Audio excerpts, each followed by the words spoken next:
उत्तर प्रदेश के चुनाव का जो रिजल्ट आया है उसने भारतीय जनता पार्टी को भारी बहुमत दिया है और उसके साथ ही आप देखें कि जो विपक्ष था, जो यहाँ भारतीय जनता पार्टी को छोड़ करके इस उम्मीद में समाजवादी पार्टी में गए थे कि सरकार समाजवादी की बन जाएगी तो तुम्हें वहाँ 5 साल मलाई मारने को मिलेगी। भाजपा की मलाई तो 5 साल मार ली, लेकिन दुर्भाग्य से उनके साथ जो हुआ है, अब उनको लग रहा है कि सरकार तो बनी नहीं, क्या करें, तो वो फिर से पलटी मार रहे हैं। इसमें ओम प्रकाश राजभर वो जो है उनका बयान सामने आया है। उन्होंने एक टीवी चैनल को इंटरव्यू देते हुए उन्होंने कहा कि मुझे तो पहले ही पता था, पहले चरण में पता लग गया था कि बीजेपी जीत रही है। पत्रकार ने पूछा कि जब पहली बात आपको पता लग गया कि बीजेपी जीत रही है तो आपने ये बात स्वीकार क्यों नहीं करी? तो वो बोलते हैं जैसे एक डॉक्टर है, वो मरीज उसके हॉस्पिटल में भर्ती हो तो मर भी गया हो तो भी एकदम स्वीकार नहीं करते, अंतिम समय तक स्वीकार नहीं करते। और जो मैंने भी इसीलिए स्वीकार नहीं करा, पता तो था। अब क्यों नहीं करा? क्योंकि 7वें चरण में जो ओम प्रकाश राजभर है जहूराबाद से खड़े थे विधायकी के लिए, हालांकि ये जीत गए हैं। जहूराबाद जो सीट है इस पर चुनाव 7वें चरण में था, तो बड़ी चालाकी से ओम प्रकाश राजभर हर चरण में यही कहते रहे सरकार तो सपा की बन रही है।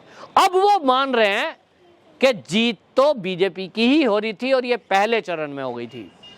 आपको बताएं, पहले चरण में जो कुल वोट पड़े उसका 50% भारतीय जनता पार्टी ने पाया। और जो भी राजनीति के ठीक पंडित हैं उनको पहले चरण में पता लग गया था कि भारतीय जनता पार्टी की लहर चल रही है, और इसलिए ये अब स्वीकार कर रहे हैं। ये बात अलग है कि ओम प्रकाश राजभर मान रहे हैं कि उनको पहले ही चरण में पता लग गया था कि भाजपा की सरकार आ रही है और वो भाजपा की सरकार आने से संतुष्ट हैं। उनकी बयानबाजी जो रही योगी जी को लेकर, बीजेपी को लेकर, उस पर जब पत्रकार ने सवाल किया कि आपने तो कहा था कि चल सन्यासी मंदिर में, वो कहते हैं भाई ये तो चुनावी एक मुद्दा है, चुनाव में बहुत सारे लोग इधर उधर का बयान करते हैं, इसको ध्यान नहीं देना चाहिए, अब चुनाव खत्म हो गए, बाकी सब मुद्दों को शांत करो। यानी ओम प्रकाश राजभर अब एक तरह से एक हिंट दे रहे हैं कि वो फिर से भारतीय जनता पार्टी में आ सकते हैं।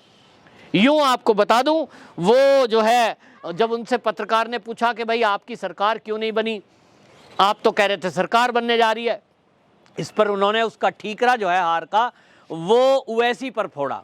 उन्होंने कहा ये ओवैसी जो है भारतीय जनता पार्टी से मिलकर सरकार ये चुनाव लड़ रहा था और इसकी वजह से जितने मुस्लिम वोट मिलने चाहिए थे वो नहीं मिले। लेकिन ओम प्रकाश राजभर जी, आप जरा आंकड़े देखिए, 90% से लगभग ये वोटें मुस्लिम वो समाजवादी को मिली है। समाजवादी पार्टी के लिए उत्तर प्रदेश के मुस्लिमों में बाकायदा मीटिंग की है, एक अभियान चलाया कि भारतीय जनता पार्टी को रोकने के लिए उनको वोट करना है। तो किसको वोट कर रहे थे? समाजवादी पार्टी को। और आप कह रहे हो कि ओवैसी की वजह से हार गए। ओवैसी को तो वोट ही नहीं मिले। ओवैसी को कितने वोट मिले? नाम मात्र के वोट मिले, 1% भी नहीं कह सकते आप उसको। तो ये ओम प्रकाश राजभर के जरिए जो खुलासा हुआ है ये वाकई में अब पता लगता है, और ये भी इशारा हो रहा है कि अब इनको पछतावा हो रहा है कि अभी जो स्थिति है वो स्वामी प्रसाद मौर्य की स्थिति देख लीजिए, वो तो अपनी सीट भी हार गए। पहले बड़े बड़े बड़बोलेपन के बयान दे रहे थे, अखिलेश यादव भी कह रहे थे स्वामी प्रसाद मौर्य के आने की जरूरत थी, अब पक्का हो गया अब सरकार हमारी बनेगी। लेकिन सबके सपने ये चकनाचूर हो गए, बुलडोजर ही चला।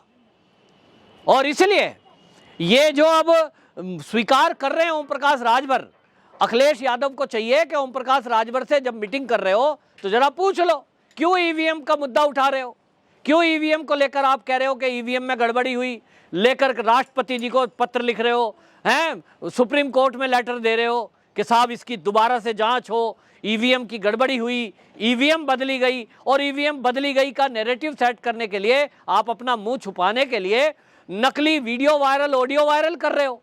एक टीचर है, कोई टीचर से बात कर रहा है, वो कह रहा साहब ईवीएम बदली गई, मैं पीठासीन अधिकारी था। अब ये तो उत्तर प्रदेश की पुलिस है भाई, बाबा जी की पुलिस है, बड़ी तेज है, तुरंत पता लगाया उस ऑडियो का कहाँ से चला है, पता लग गया किसने ऑडियो बनाया, पता लगा वो तो प्राइवेट टीचर है। प्राइवेट टीचर की तो ड्यूटी लगती नहीं है, गवर्नमेंट टीचरों की ड्यूटी लगती है, और लगती भी है। टीचर जो प्राइवेट पक्के हो गए उनकी लगती है, लेकिन अपने ज़िले में कभी नहीं लगती, दूसरे ज़िले में लगती है। तो अब पोल खुल रही है कि अखिलेश यादव हार गए और इस हार को अब पचा नहीं पा रहे, और पूरे देश में ये मैसेज ना जाए कि भाई अखिलेश की तो किसी ने सुनी नहीं, अखिलेश फेल हो गया, क्योंकि एक परिवार की पार्टी है, परिवारवादी पार्टी है। इसको लेकर के मोदी जी ने प्रहार भी किया कि इस समय देश के अंदर अब राष्ट्रवादी पार्टियों का टाइम है, जो परिवारवादी पार्टी है अब इनका समय समाप्त हो रहा है।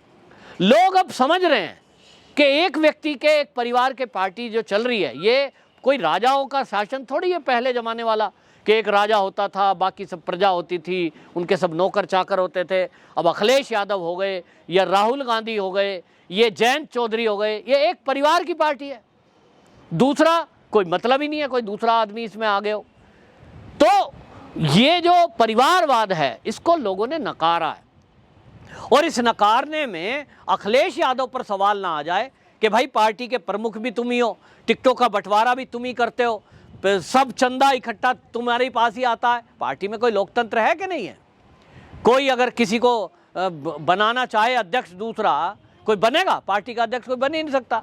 इन्होंने तो चाचा और पिता को नहीं बनने दिया पार्टी का हेड, तो एक ही रहेगा। अब इसको लेकर चर्चा ना चल जाए, हालांकि समाजवादी में कोई चर्चा करने वाला है नहीं, नाम ही समाजवादी है, समाज का कोई मतलब नहीं है वहाँ। समाज के लोगों का बस केवल इतना रोल है कि आप यादव हैं, यादव के नाम पे वोट डाल दीजिए सपा में, उसके बाद आपका रोल खत्म। अब आप किसी काम से आओ और आप कहो साहब हम भी यादव, तुम भी यादव, हमारा ये काम कर दो। सरकार में काम नहीं होता, पैसे देने पड़ेंगे, बिना पैसे दिए, चाहे यादव हो या गैर यादव। और यादवों को थोड़ी छूट जरूर होती थी, लेकिन ऐसा नहीं है कि यादवों के बच्चे फ्री में भर्ती हो गए हो अखिलेश यादव के टाइम में। और इसलिए केवल एक समाजवाद के नाम पर लोगों को ठगने का काम कर रहे हैं। अब ओम प्रकाश राजभर ने जब ये स्वीकार किया है, तो इनको समझ लेना चाहिए कि ईवीएम का मुद्दा बहुत चलने वाला नहीं है, और इस मुद्दे को उठाकर अपनी हार माने, और उसके लिए जिम्मेदार कौन है इसको भी माने। दूसरे पार्टी पर, दूसरे दलों पर आप सवाल उठा रहे हो, इसका कोई होना नहीं है कुछ भी। जनता समझती है कि आप ओवैसी को इसके लिए दोषी बताओ, जिम्मेदार तो तुम हो। जीत जाते सरकार बनती तो अखिलेश भैया की बनी है, हार जाओगे तो जिम्मेदारी कार्यकर्ताओं की है। यही तो कांग्रेस में होता आया है। जब तक आप ये नहीं समझेंगे कि पार्टी के अंदर लोकतंत्र की बहाली जरूरी है, तब तक ये पार्टी डाउन जाती जाएगी और खत्म हो जाएगी। कांग्रेस खत्म हो गई, समाजवादी खत्म हो गई, अब खत्म है। देखा बसपा का हाल, क्योंकि व्यक्तिनिष्ठ पार्टी है, मायावती ही सब कुछ है, मायावती ही ऑल इन ऑल है। तो इसके वजह से अब क्या हो गया, ऑल इन ऑल की वजह से अब आप देख लीजिए मायावती का हाल खत्म। क्योंकि लोगों का मूड क्या है, देश के लोग क्या हैं, ये समझना चाहिए राजनीतिक दलों को। और इस समय देश की जनता का मूड है कि परिवारवाद के विरुद्ध खड़े होना और एक लोकतंत्र की बहाली करना। अखिलेश यादव ने गलती से ही सही एक अच्छी बात बोली थी, जब चुनाव का रिजल्ट आया, वो लोगों को प्रेस कॉन्फ्रेंस के जरिए अपने पार्टी के कार्यकर्ताओं को संबोधित कर रहे थे, और क्या कह रहे थे, लोकतंत्र की ये आखिरी लड़ाई है। ये लोकतंत्र की आखिरी लड़ाई नहीं है, ये जो समाजवादियों का नकली लोकतंत्र है इसकी आखिरी लड़ाई है। ये मैं उसमें वर्ड जोड़ रहा हूं, क्योंकि अब आवाज उठेगी कि एक व्यक्तिनिष्ठ पार्टी का क्या हाल हो सकता है, जो अपने पिता को नहीं लेके चल रहा, चाचा को नहीं लेके चल रहा, वो भला किसी पड़ोस के गांव, पड़ोस के शहर के आदमी को क्यों लेके चलेगा। कोई किसी की जगह नहीं है वहां, ओनली बस एक व्यक्ति चलेगा, अखिलेश यादव, मेरी चलेगी। और इसलिए जो दल जुड़े भी हैं चुनाव के पहले, वो आए थे भाजपा छोड़कर, वो देख लेना अभी वापस भाजपा में ही जाएंगे, हाथ पैर जोड़ेंगे। क्योंकि कुछ लोग तो ऐसे हैं जिन्होंने बुलडोजर बाबा के और बुलडोजर के विरुद्ध आपत्तिजनक टिप्पणियां की हैं। अब डर है कि बुलडोजर तो आ गया, बुलडोजर तो छा गया, तो क्या होगा। पत्रकार ने पूछा भी ओम प्रकाश राजभर से, भैया बुलडोजर चलेगा? तो बोलते हमारे घर काहे चलेगा। ठीक है ओम प्रकाश राजभर जी, आप बेशक संभल के बोले हों, लेकिन जो भी पार्टी के कार्यकर्ता इधर उधर कुछ बकवास किए हैं, अब उनके खिलाफ तो बुलडोजर चलना तय है, और चलना शुरू हो गया है, कार्रवाइयां शुरू हो गई है। नेताओं की ऐसे लोगों की तलाश की जा रही है जिन्होंने इस चुनाव को, माहौल को बिगाड़ने की कोशिश की, उल जलूल बयान दिए, आपत्तिजनक बयान दिए और कानून व्यवस्था को बिगाड़ने की कोशिश की। ऐसे लोगों को खोजकर अब उनके खिलाफ FIR हो रही है और अब कार्रवाई शुरू होगी। वंदे मातरम।